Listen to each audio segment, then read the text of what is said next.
All right, good evening. Are we ready for poetry? Yes. It's very exciting. Thank you all for being here. My name is Rich Gorham. I teach English here at Lawrence High School. On behalf of the Lawrence High School community, thank you very much for being here tonight. Hello, welcome. We're just about to get started. Perfect timing.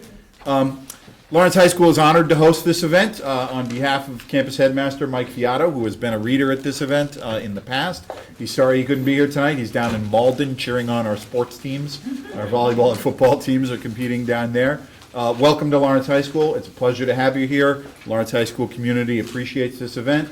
We're very excited to host it, and it's our third year, and we look forward to many, many more. So thanks for being here, and I'll introduce Mark Shore, Director Emeritus of the Robert Frost Foundation.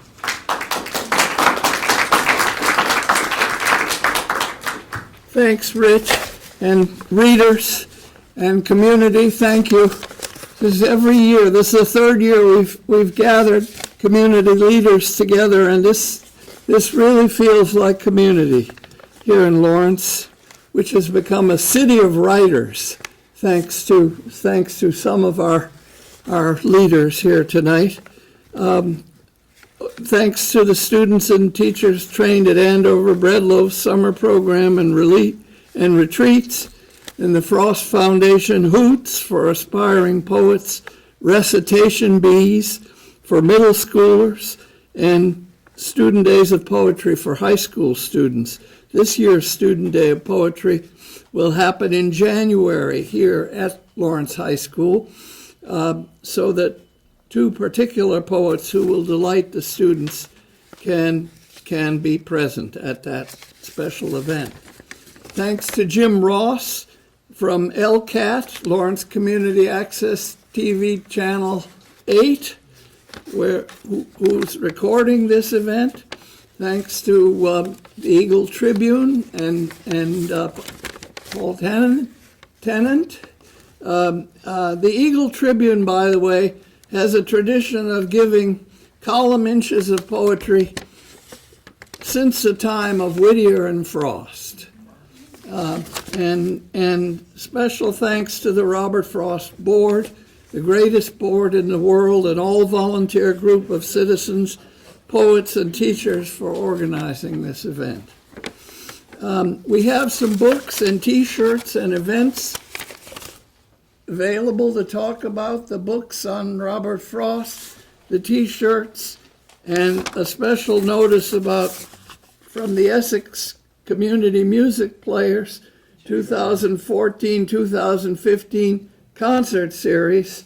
On Sunday, November 6th, we can begin to celebrate the end of this election by an all-American music pre-election day concert.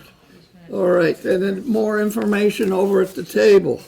And tonight we see that poetry is a completely portable activity that comes at the moment when leaders, community leaders, need it the most. Seamus Heaney, the Nobel laureate who came to Lawrence in 2008, said, "That moment is like a beeper going off when you need it most." So now let's hear from many role models in our community and participate together.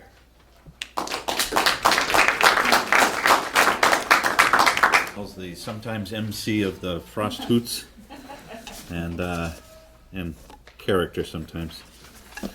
Anyway, so we'll open up with a couple students from Lawrence High School.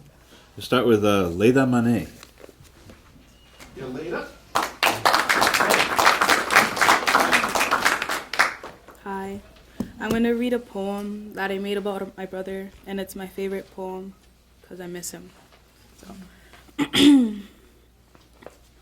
Nathan, they have confused your sugar for salt. Mommy, the teachers, your classmates, but never your father. It's not your fault. We are both born different. We weren't really made to fit in, but I know when you get older, you'll make a difference. We are born 6 years apart. I'm a Gemini and you're a Capricorn, so we're not really supposed to get along. Big head. I remember when you would say Mommy loved her plants more than she loved us, always dancing and trying to move like you see on the TV or YouTube and getting them down almost perfectly. You are always making up stories, making them sound so believable that if I weren't your older sister, I would have probably thought they were the truth. You made up so much stories, it made it hard for people to trust you, but I always knew when you were telling the truth. Because when you were lying, your lips would twitch, but when you were telling the truth, your eyes would glisten, tears ready to drop because no one believed you, and people would shame you because to them you were just lying, but I understood your imagination. You would listen to me practicing my poetry, always making fun of the depressing parts. I taught you to snap when you agreed or liked something, and you would always snap when I mentioned being different. I know your heart and soul is made out of gold that is still being searched for. You are only 10 years old, birthday on January 3rd, but you are so inspiring. And when they told you not to do something because it was for girls, you didn't care and you did it anyways. And when I would cry, you would offer me things you never offered me before, like that ice cream in the fridge that was supposed to be yours. Nathan, you didn't care when they told you not to do things because it was for girls, because boys couldn't do that, because it was so-called gay. And that's why I love you. Even though you wouldn't hug me or kiss me in public, you would when I was crying and saying I hated everything, but I could never say I hated you. They bully you at school because you don't fit in with the boys or the girls, and trust me, I've been there before. You don't want to fit in, you want to stick out, so dance. Even when everyone is watching, and the stories you make up, write them down. And your jokes, the ones that no one finds funny, say them to me because I'll laugh anyways. And when they confuse your sugar for salt, let them believe what they want because it doesn't matter what they think. It'll never matter what they think because to me, you can accomplish anything. Nathan. When the kids down the street would call me black girl, you get so mad and curl your fist and actually try to hit them, and I would have to explain to you why being called a black girl isn't even offensive to me. But you would come home crying when the kids down the street wouldn't let you play, when they would call you gay, when they made fun of how you spoke, and I told you, Nathan, stop trying to play with kids that don't want to play with you, but you would try to fit in and play with them anyways. I knew exactly what you were going through. They didn't deserve you. You shouldn't try to be friends with people that don't accept you and hurt you. The silly teachers that talk to me after school about your behavior and try to get me to tell mommy, and I would always say, if you promise never to do it again, I promised I would never tell, but I would never tell because I got you, and we would argue. Oh, we could argue for days about who's going to shower first or whose turn it was to watch TV, because you always wanted to watch Disney and thought Law and Order was too boring. When the cable was out and there was no Wi-Fi, you would challenge me to dance battles and we would fake yoga or play school, and it doesn't matter if you're only my half brother because I grew up with you and you complete me, and that's what matters. Nathan, now everyone has an older sister that is different and knows exactly what it feels like not to fit in, and not all older sisters kiss their siblings and tell their little brothers how much they love them through a poem. Nathan, I just wish you could come home, that you never left, for I can read you this, for I can make you feel special and accept your sugar and never confuse it for salt the way no one did for me. For you won't end up like me and feel lonely at such a young age, but now you're gone off to Florida and there's so much things I didn't get to say that wouldn't sound right through a text or phone. But I will say this, I will never confuse your sugar for salt, and I will correct you if there's no right or wrong, and just know, being different isn't a curse but a blessing, and like I've said before, people always look down on legends because being different isn't the norm. Just know that no matter who you are or who you choose to be, you will always have my acceptance. Thank you.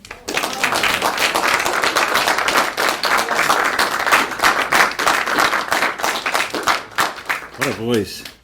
And this room, I just love it when people are really going at it in this room. Next, James Mora.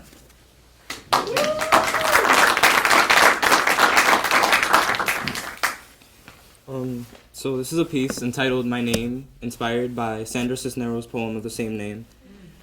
In English, I have a name. In English, everybody knows what my name is, and everyone knows how to say it. In Spanish, I have no name. In Spanish, nobody knows what my name is, and nobody knows how to say it. My name is a reminder of who I was supposed to be. James Valentin, because I was supposed to be American first and Dominican second. Mi abuelita once told me, my Spanish tongue wasn't made to speak your American words. In Santo Domingo, they skirt around my name like they skirt around the dead. In Santo Domingo, when I'm not Jaime or Jason or John or anything else with a J, I am just el hijo del Pedro, el que se fue para Nueva York.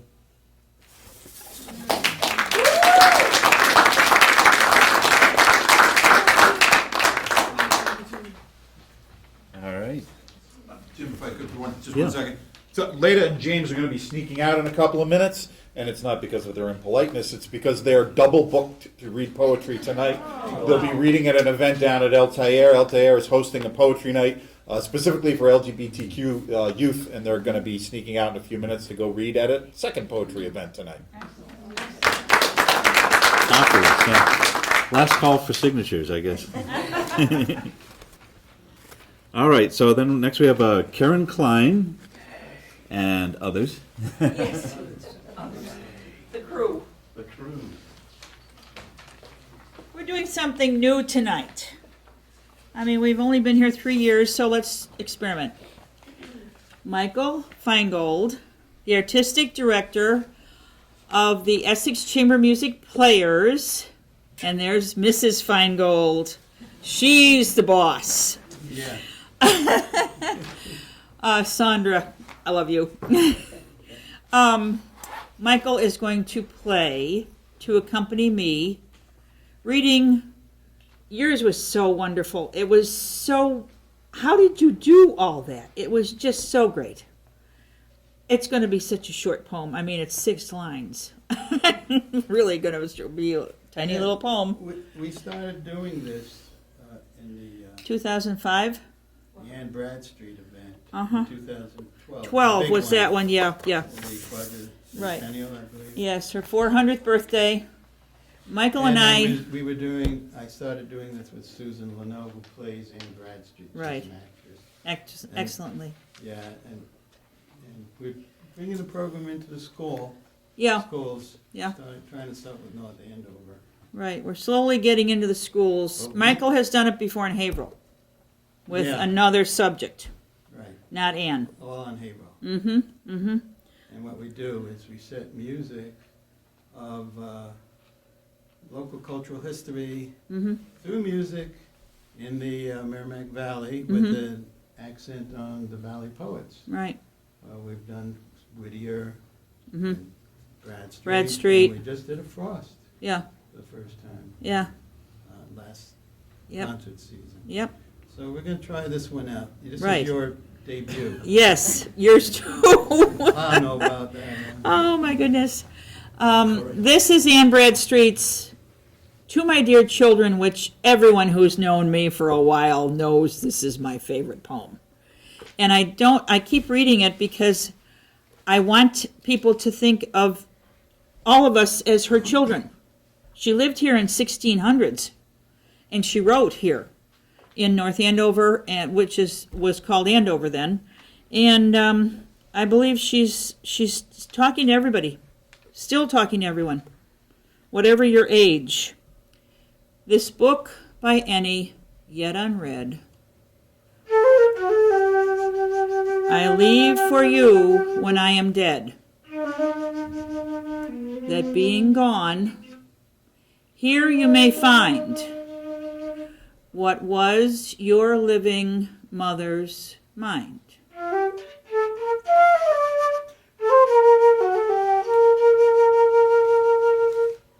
Make use of what I leave in love,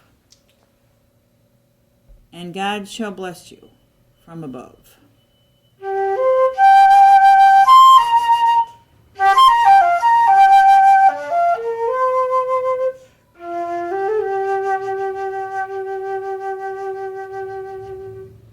That was beautiful. Thank you. One thing, too, about Anne, she wrote about crickets, she wrote about grasshoppers, she wrote about elm trees and oak trees. She loved nature. So I think she would have liked this. The birds. Yeah, well, we recorded her some verses from Contemplations. Yes. Which, David Bennett Thomas composed. Oh, for it's us. beautiful. Beautiful. We did one. You could see it on it became a YouTube. Mm-hmm. So just look it up. Yep. Contemplations. Yep. Now, on Now, our website, if you go to it, it'll give you the link to it. ecmp.org. Yeah. Yeah, ecmp.org. Look it up because there's a lot on there about a lot of different poets. And you have your website. Oh, yes, AnnBradstreet.org. Ann Very- with an very E. interesting. Don't forget, Ann with an E. ANNE, Bradstreet.org. Now, Michael's going to recite a poem. I cannot play the flute. We are not switching. You could take recorder lessons. I know. Oh, I've heard some beautiful recorder music lately on the classical music station. Yeah, or I guess that's what's the easiest instrument? It's the one everyone learns Sing. when You they're could- you- children. You could hum behind me. Oh, I can hum? Okay. That's the easiest. All right, so Paul, do not write this in the Tribune. the, how to write that. That's good, that's good. the poem I'm going to read is Fire and Ice by Robert Frost. Now, this is my second time ever doing a poetry reading. The first one was in the 6th grade public school in Brooklyn, where I had to memorize and recite The Village Blacksmith by was it Henry Wadsworth Longfellow. He's a neighbor from down the road in Brattle Street. Really? Yeah, he was in Boston. Yeah, That's Cambridge. We got to Yeah. do some. Oh, yeah, we'll do Something something with him. about Oh, him. no, now I got him in another direction. So, and this poem, believe it or not, I was read to from a summer girlfriend when after high school, I wound up playing in New Hampshire at the Lake Spofford Hotel in Spofford, New Hampshire. I don't know if you've ever heard of it, Lake Spofford, New Hampshire. It's a beautiful hotel. And she read this poem to me one night. And I never forgot it, that it was so deep, you know. It really had a long life impression on me. So that's why I picked this poem. Of course, I've read a lot of other poems since then and know about a lot more poetry now. So, here we go. Some say the world will end in fire. Some say in ice. From what I've tasted of desire, I hold with those who favor fire. But if I had to perish twice, I think I know enough of hate to say that for destruction, ice is also great and would suffice.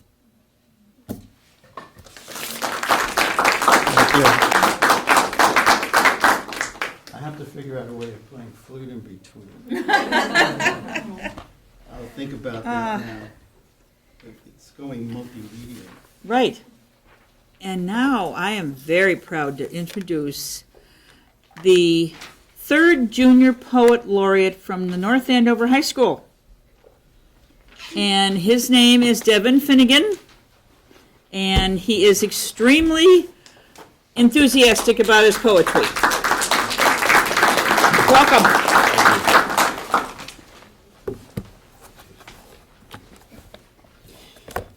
Hello, everybody. Let me just get these out real quick. I wrote 3 poems. One's a tanka, and 2 are just free verses.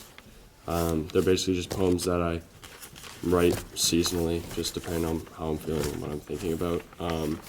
The first one I'm going to read is about fall right now, the season we're in. So, here we go. Nature's palette spills, falls swiftly to our canvas. Leaving branches bare, we walk among a picture. The end of fall is near.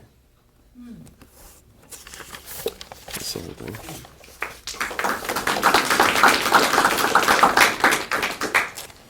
Okay, the next poem that I wrote is actually about Halloween and the Halloween season, and something that I think is underestimated as far as fear goes, which is the dark. Everybody tells you not to be afraid of the dark. Don't be afraid of the dark. What's there to be afraid of? But there's actually so much to be afraid of, and therefore, I figured I'd just throw something on the paper for it. So, do be afraid of the dark, of the shadow resembling no figure.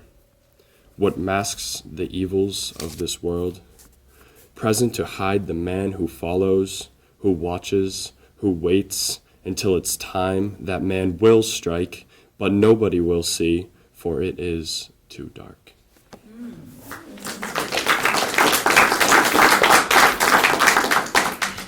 The third piece that I'm going to read is something that I actually was nominated for this position with. I wrote it last year in an American Dream class that I was taking for English, and to this day it's my father's favorite, actually, so therefore I decided I'd read it today. It's called The American Dream, or True American Dream. He who destroys the American dream, who feeds on the bottom, destroying opportunity, the premium fuel for corporate greed. Americans at heart see more value in others, dreaming together, for each other, for better.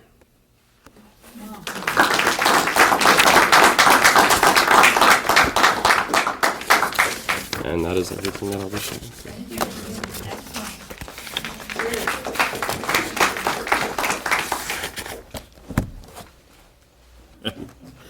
Then we have Jessica Valentin of the Lawrence Public Library.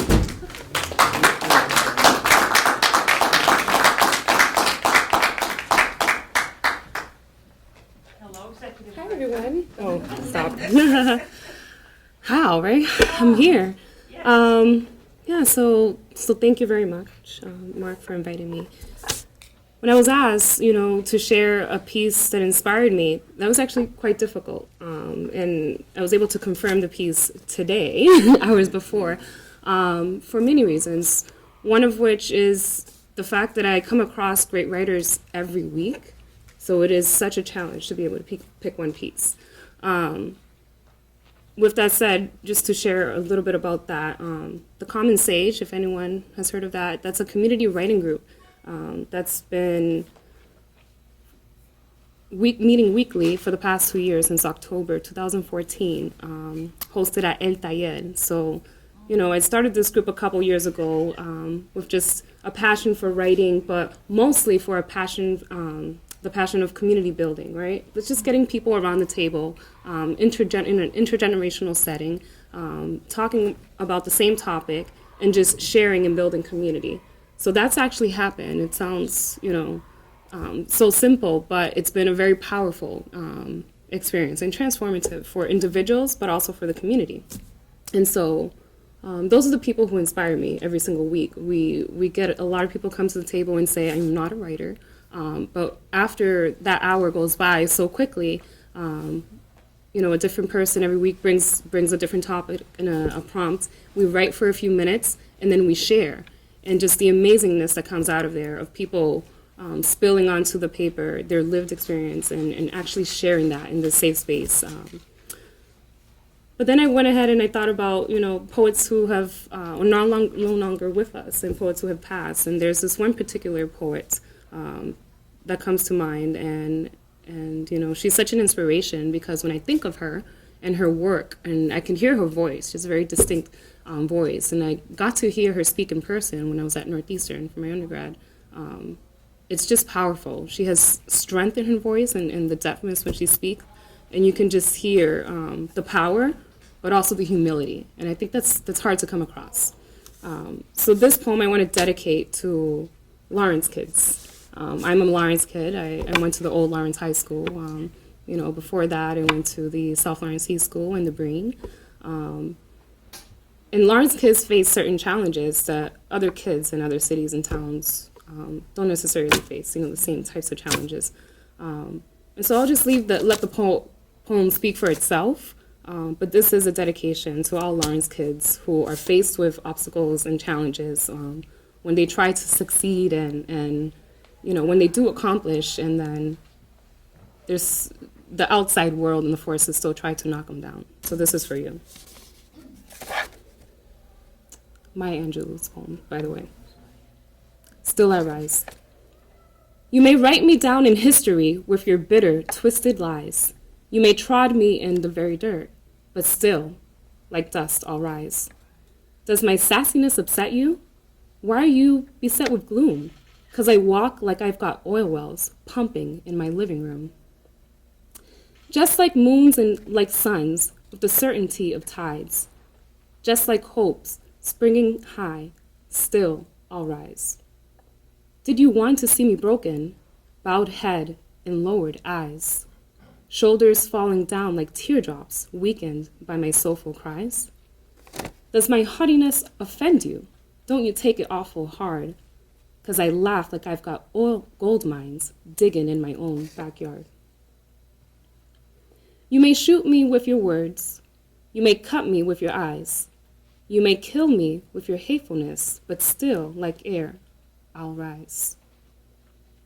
Does my sexiness upset you? Does it come as a surprise that I dance like I've got diamonds at the meeting of my thighs?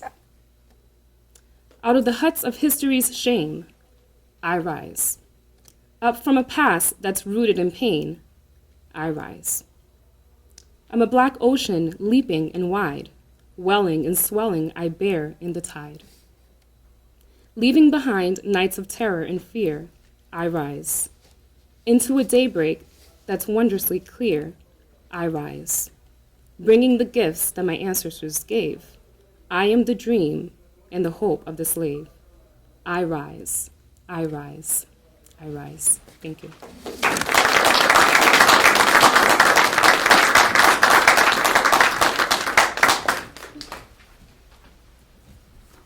Let's see, so next we have Amita Kiley from the Lawrence History Center.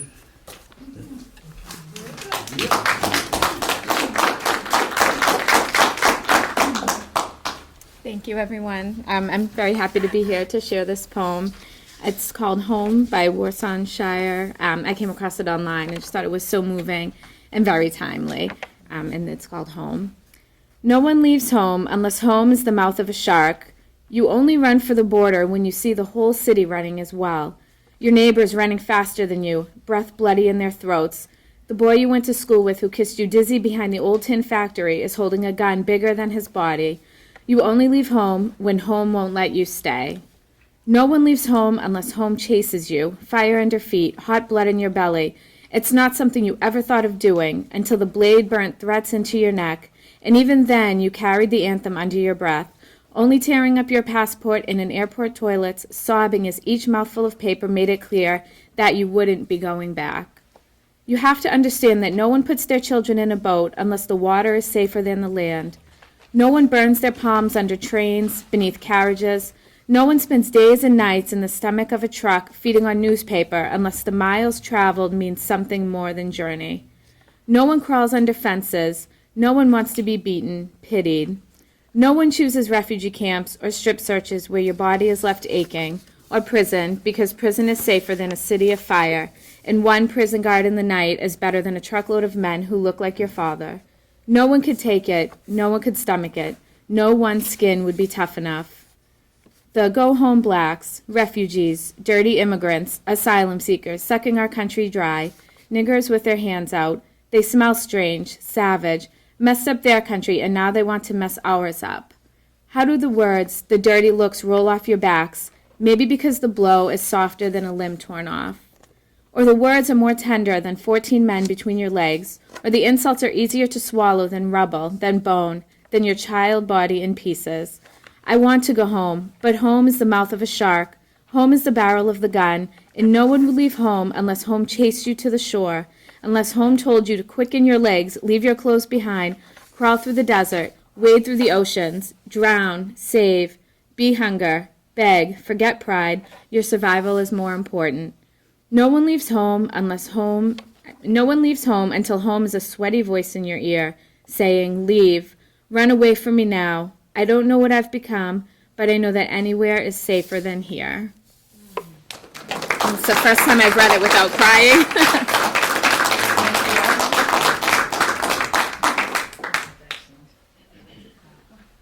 Next we have from the storefront of Market Basket, Joe Andrade.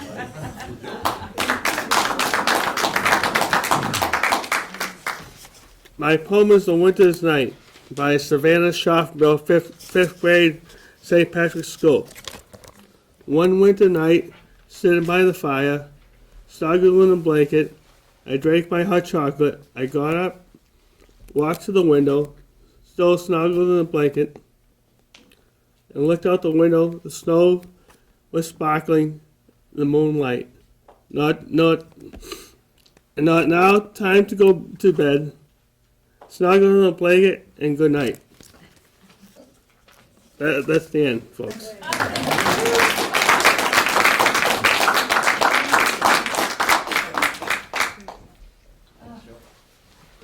There. And now, is it two people? Is it a group, or is it just a phenomenon? It's Kennedine, the North Andover Poets Laureate.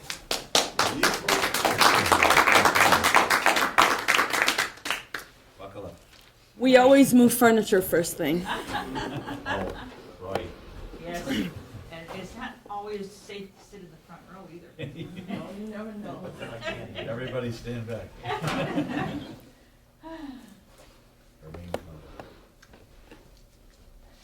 I need that. Okay. So we're going to do a poem for you right now, and considering that Monday is Halloween, we thought we had to do something with some ghosts or something in it. So we're going to do a poem that not only has ghosts, but it has, it's a narrative, so it has the story, it has action, and I love to say this to middle school kids, it has violence and blood. Oh. And for the girls, it has romance. Oh. This is The Highwayman by Alfred North. Yes. The wind was a... Take two. Take two. The wind was a torrent of darkness among the gusty trees. The moon was a ghostly galleon tossed upon cloudy seas. The road was a ribbon of moonlight over the purple moor. And the highwaymen came riding, riding, riding. The highwaymen came riding up to the old inn door. He had a French cocked hat on his forehead, a bunch of lace at his chin, a coat of the claret velvet, and breeches of brown doe skin. They fitted with never a wrinkle. His boots came up to the thigh, and he rode with a jeweled twinkle, his pistol butts a twinkle, his rapier hilt a twinkle, under the jeweled skies. Over the calls he clattered and clashed in the dark inn yard. He tapped with his whip on the shutters. But all was locked and barred. He whistled a tune to the window. And who should be waiting there but the landlord's black-eyed daughter, Bess, the landlord's daughter, plaiting a dark red love knot into her long black hair. Then, dark in the dark old inn yard, a stable wicket creaked. Where timely Oswald listened, his face was white and peaked, his eyes were hollows of madness, his hair like moldy hay. But he loved the landlord's daughter, the landlord's red-lipped daughter. Dumb as a dog he listened, and he heard the robber say, "One kiss, my bonny sweetheart, I'm after a prize tonight, but I shall be back with the yellow gold before the morning's light. Yet if they press me sharply and harry me through the day, then look for me by moonlight. Watch for me by moonlight. I'll come to thee by moonlight, though hell should bar the way." He rose upright in his stirrups. He scarce could reach her hand, but she loosened her hair at the casement. His face burned like a brand as the black cascade of perfume came tumbling over his breast, and he kissed its waves in the moonlight. Oh, sweet black waves in the moonlight. Then he tugged on his rein in the moonlight and galloped away to the west. He did not come in the dawning. He did not come at noon. But out of the tawny sunset, before the rise of the moon, when the road is a gypsy ribbon looping the purple moor, King George's men came marching, marching, marching, a red crow troop marching up to the old inn door. They said no word to the landlord. They drank his ale instead. But they gagged his daughter and bound her to the foot of her narrow bed. Two of them knelt by the casement with muskets at their side. There was death in every window, and hell in one dark window, for Bess could see through the casement the road that he would ride. They tied her up to attention with many a sniggering jest. They bound the musket beside her with the barrel beneath her breast. "Now keep good watch!" And they kissed her. She heard the dead man say, "Look for me by moonlight. Watch for me by moonlight. I'll come to thee by moonlight, though hell should bar the way." She twisted her hands behind her, but all the knots held good. She writhed her hands till her fingers were wet with sweat or blood. They stretched and strained in the darkness. The hours crawled by like years till now. At the stroke of midnight, cold stroke of midnight, the tip of one finger touched it. The trigger at least was hers. The tip of one finger touched it. She strove no more for the rest. Up she stood up to attention with the barrel beneath her breast. She would not miss their hearing. She would not strive again, for the road lay bare in the moonlight. Blank and bare in the moonlight, and the blood in her veins in the moonlight throbbed to her love's refrain. Talat, talat, talat, talat. Had they heard it? The horse was ringing clear. Talat, talat, talat, talat. In the distance, were they deaf that they did not hear. Down the ribbon of moonlight, over the brow of the hill, the highwaymen came riding, riding, riding. The redcoats looked at their priming. She stood up straight and still. Talat, In talat, the frosty silence. talat, In talat. the echoing night. Nearer he came and nearer. Her face was like a light. Her eyes grew wide for a moment. She drew one last deep breath. Then her finger moved in the moonlight. Her musket shattered the moonlight! Shattered her breast in the moonlight as she warned him with her death. He turned, he spurred to the west. He did not know who stood, bowed with her head on the musket, drenched in her own red blood. Not till dawn he heard it, and his face grew gray to hear how Bess, the landlord's daughter, the landlord's black-eyed daughter, had watched for her love in the moonlight and died in the darkness there. Back he spurred like a madman, shrieking a curse to the sky, with a white robe smoking behind him, and his rapier brandished high. Blood red were his spurs in the golden noon. Wine red was his velvet coat when they shot him down on the highway, down like a dog on the highway. And he lay in his blood on the highway with a bunch of lace at his throat. But still, of a winter's night, they say, when the wind is in the trees, and the moon is a ghostly galleon tossed upon cloudy seas, and the road is a ribbon of moonlight over the purple moor. A highwayman comes riding, riding, riding. A highwayman comes riding up to the old inn door. He taps with his whip on the shutters. But all was locked and barred. He whistles a tune to the window. And who should be waiting there but the landlord's black-eyed daughter, Bess, the landlord's daughter, plaiting a dark red love knot into her long, black hair. And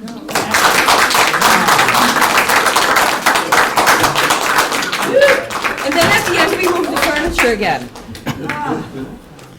Right.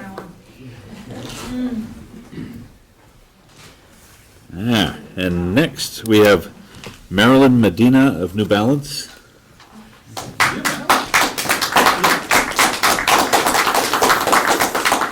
Hello, everyone. So this is the first time I've ever done anything like this. So I hope, thank you.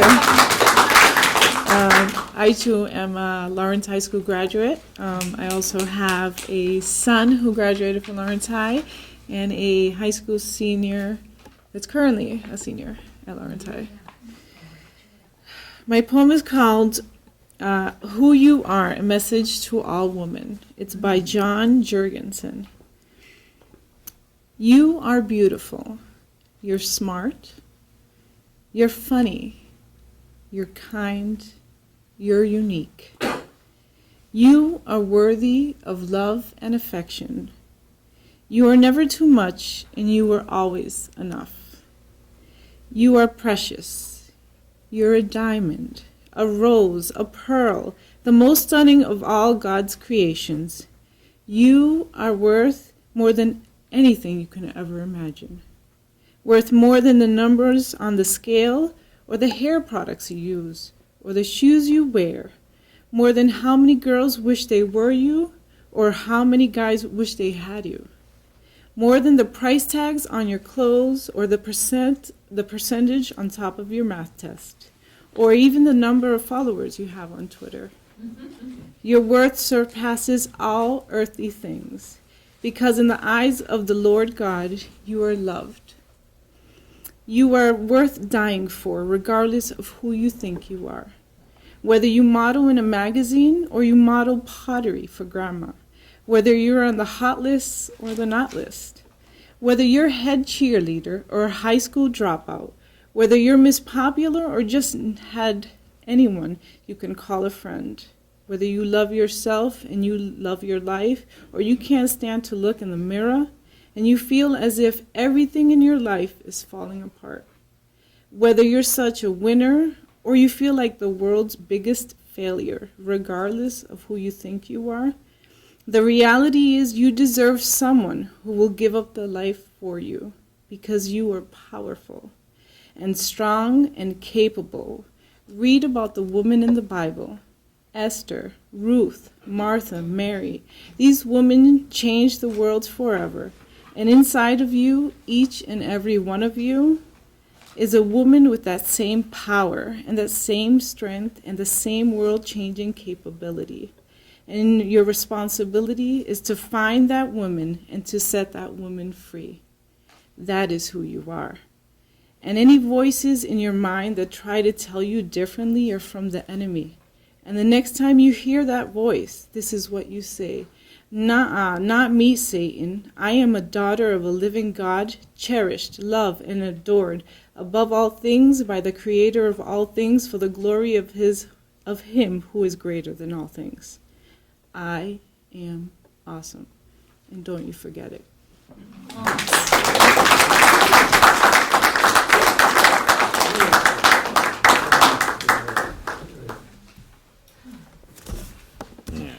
Well, I guess that would leave it with Mark Shore. Ooh, Emeritus Director of the Robert Frost Society. I am going to read a Frost poem. But for a little story of why this poem changed my life. The poem is called Tree at My Window.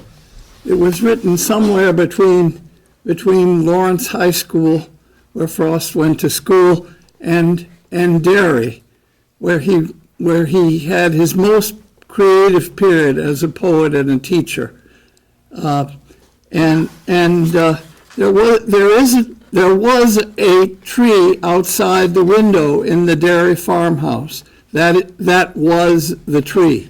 It recently came down, but that tree could have been one of the trees outside of his window in Lawrence as well, because he got the habit of inspiration from the trees.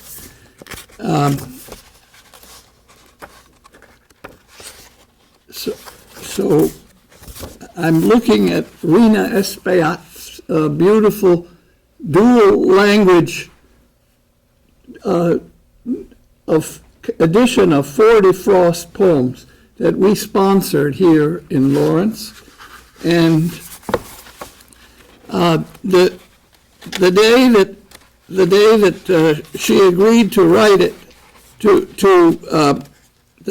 day that Lawrence became a tree city, I sent her the poem, Tree at My Window, and the translation, which is in this book, came back. But that's how the 40 translations got in the book. Now I can't, here it is.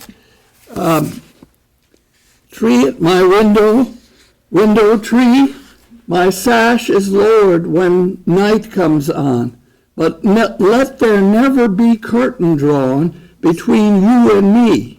Talking to the tree, of course, talking to the tree. Vague dream head lifted out of the ground, and thing next most diffuse to cloud. Not all your light tongues talking aloud could be profound. But tree, I have seen you taken and tossed, and if you had seen me when I slept, you have seen me when I was taken and swept, and all but lost. The day she put our heads together, fate had her imagination about her. Your head so much concerned with outer, and mine with inner weather. That's Frost talking to the tree. Okay, the story is not quite over. Why did this poem change my life? Well, partly because we read it at the Lawrence Arbor Day ceremony for trees, when Lawrence became a tree city. And then a few years later, we invited a composer from Western Mass named Sean Vernon to come. It turned out that in the Lawrence High School Girls Ensemble with Nancy McGee, the director, and it turned out that Sean had a musical composition of Tree at My Window. And so he sent ahead some compositions, and Nancy surprised him. She ambushed him. When Sean arrived at the old Lawrence High School, the young women performed his tree at my window. And Sean was knocked over. He said, I think I have to die and go to heaven right now. And that inspired us all so much. Then they presented it in the concert at the next year's Frost Festival. But it kept on inspiring me. The words kept in my head. And so here's a poem of mine that came a few years later, now set to music. I'll give it to Michael afterwards. But it's called, my version is called Leaf at My Window.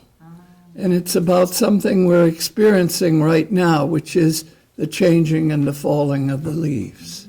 So here it is. Made in Lawrence.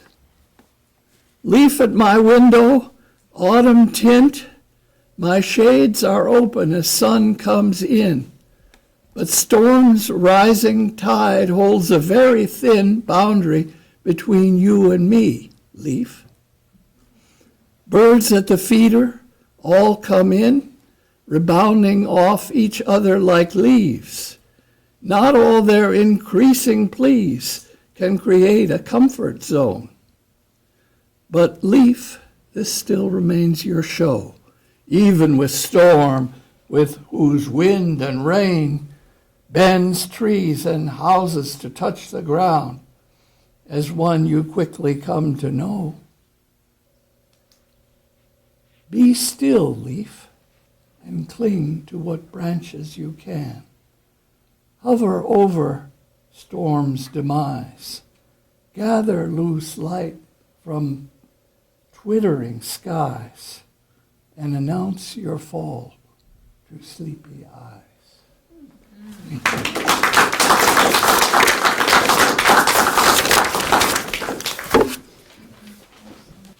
It looks like last we have Yulissa Nunez, the teacher at Lawrence High School.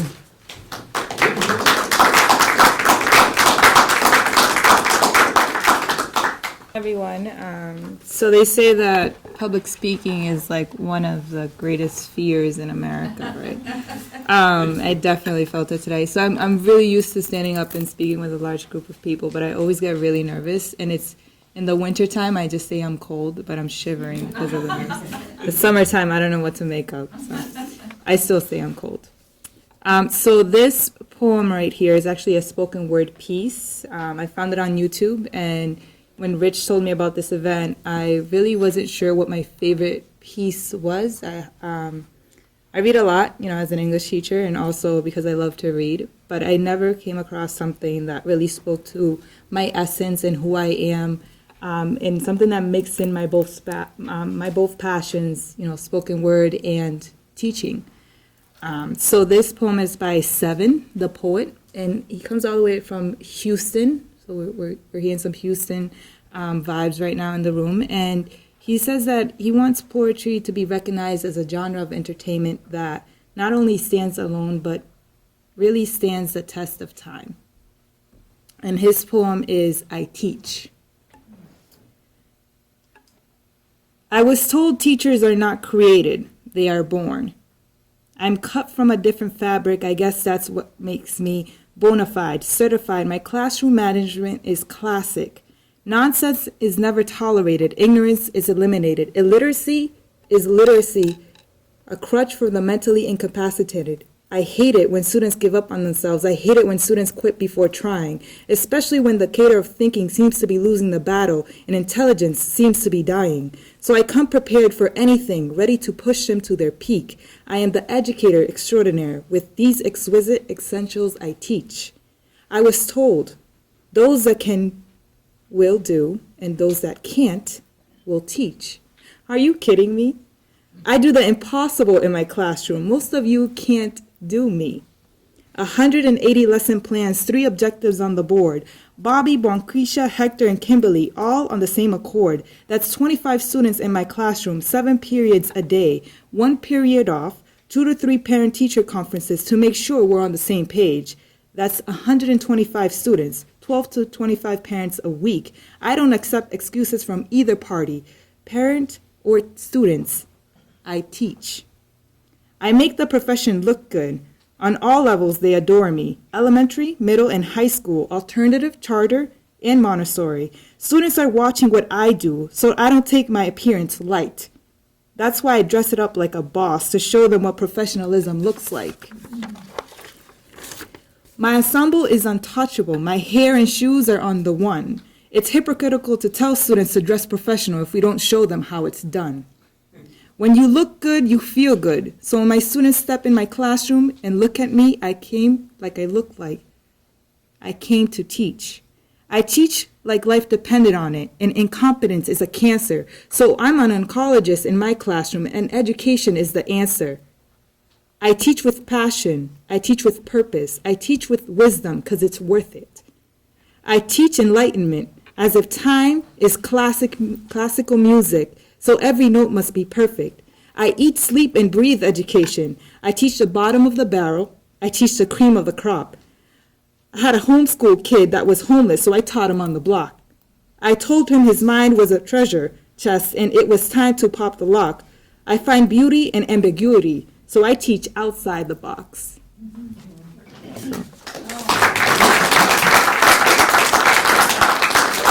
So there is more to his piece. It's not written anywhere because a spoken word is meant to be spoken. It's meant to be performed. So I encourage all of you to just Google him, YouTube him, Seven the Poet, I Teach, and you can see the whole performance. It's live, and he also has a little bit of video for you guys as well. So thank you.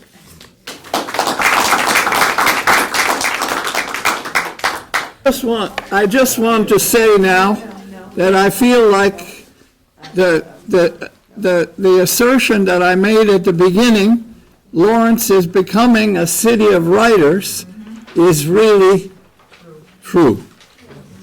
And I'll just remind you that if you want to look, we have a small selection of really important books and a large selection of T-shirts for $10 a piece that have the old singing bridge on them. The Duck Bridge, also known as Duck Bridge in Lawrence. Thank you all for coming to this most energetic and wonderful read from students to teacher. Thank you so much.